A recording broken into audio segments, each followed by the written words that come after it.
My name's Jason, and today I want to talk about how Jesus Christ saved my life. You see, my whole life I've been searching for purpose. I thought love from another person would make me feel like enough. I thought having a lot of money would make me feel secure. And I thought the sport I played at a collegiate level would give me an identity. But no matter how hard I chased after these things, I always came up short. Nothing was truly filling the hole that I had in my heart. And that was until Jesus came into my life and he changed everything. Growing up, I was never the most popular kid in school. And deep down, I always felt like I didn't belong with the people around me. It felt like I was just existing and I wasn't actually living life. That quiet loneliness in my life eventually turned into something darker. It turned into a lie that I started to believe about myself. A lie that I wasn't enough. And yeah, you could say I always believed in God, but I never had a relationship with him. To me, God was distant most of my life. He was silent, and he was just another figure in the sky that people worshipped. So what did I do?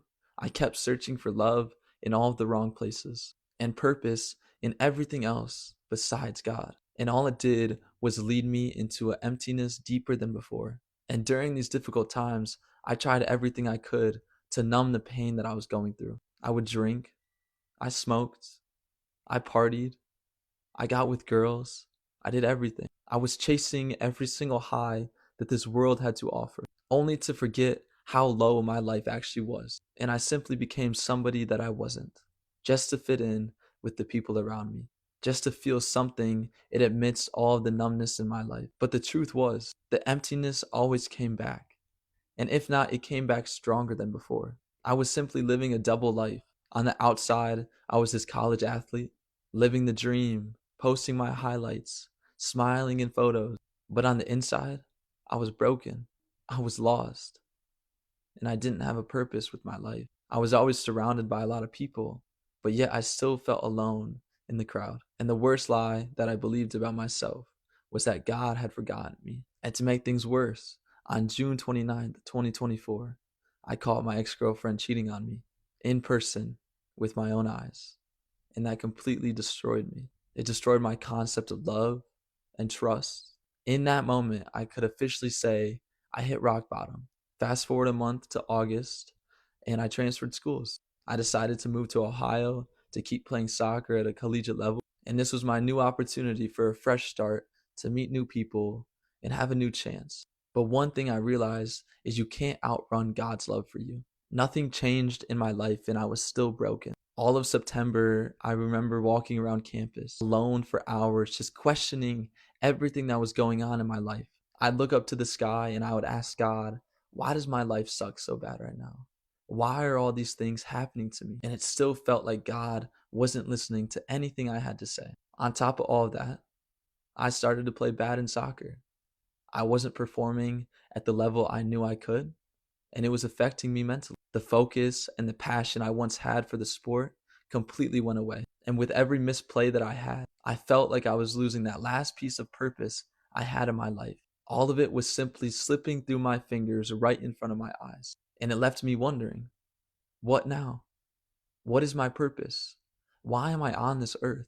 And on December 19th, 2024, my life changed forever. I was on winter break from school and I decided to take a last minute trip to Arizona to visit my brothers. The first day I was there, we decided to go on a hike. I was sitting alone in the back seat with my two older brothers in the front two seats. And honestly, I didn't know what I wanted with my life.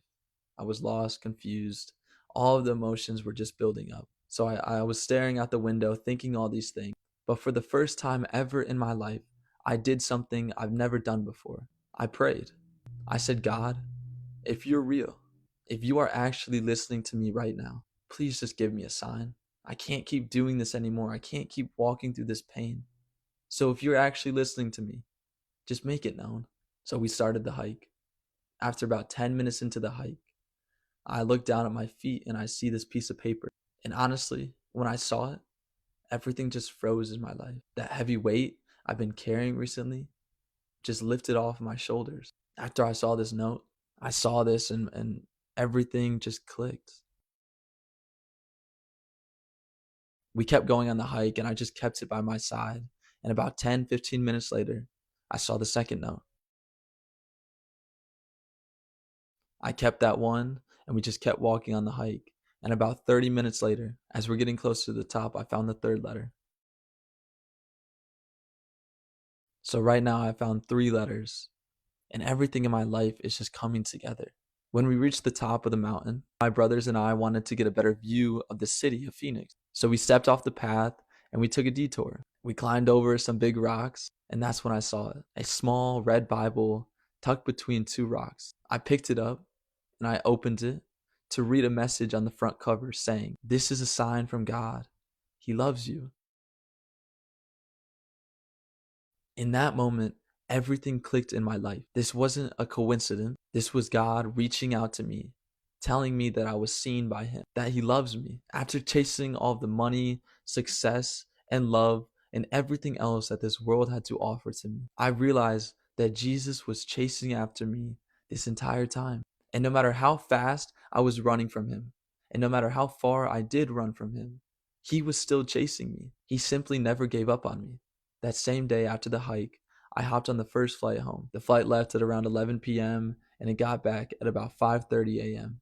After the flight landed, I was waiting in the lobby for my friend to pick me up. That's when a man came and he walked right next to me. He stood about 10 feet away from me, and then he started to reach in his backpack. He reached into his backpack and then he walks over to me and he hands me this small red Bible, the exact same red Bible that I found on the mountain earlier that day. The man's name was Brent.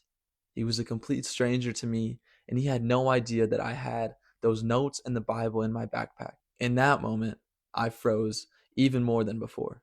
This again was not a coincidence. God was really letting me know that He was with me the entire time. In that very moment, I knew God was real. So when people come up to me and they say, "How do you know God is real?" or "God's not real," or they ask me, "Why do you believe in God?" I don't give them a statistic, or I don't tell them to read a book. I tell them my story. I tell them about the cries that nobody else heard, the heartbreak, the silent tears, the nights that I would walk around campus questioning my own life. But even after I tell them my story, I make one thing very clear. The stories and the miracles that God does are never about you or me. It's about God showing His power through you. Just like it says in Romans 9:17, "I have raised you up for the very purpose of showing my power through you." So if there's one thing I want you guys to take away from this video, is that God has to break you down because you have been built up by earthly pleasures. But when He does break you down, He's going to build you back up. And when He does build you back up, He's going to build you back up to inspire other people, to share your story to other people, and be the light in a world filled with so much darkness. It's important to remember, Jesus didn't just fix my pain. He redeemed it. He filled the emptiness in my life that I thought was permanent. He showed me I didn't have to change who I was as a person to be loved because I was already loved fully by Him. My purpose was never in sports or another person or status. My purpose was in Christ and only Christ. So if you're hurting right now, if you feel like you're losing yourself as a person just to be accepted by the people you're around, you don't have to go through this alone. You don't have to clean yourself up first to go to God. You don't even have to earn God's love because He loves you right now. And He's been chasing after you this entire time. The same way He found me through all the pain I was going through. He wants to meet you right now, exactly where you are. All you have to do is stop running from Him and start running towards Him, because I didn't find God. God found me. And I promise you, He wants to do the exact same thing with you.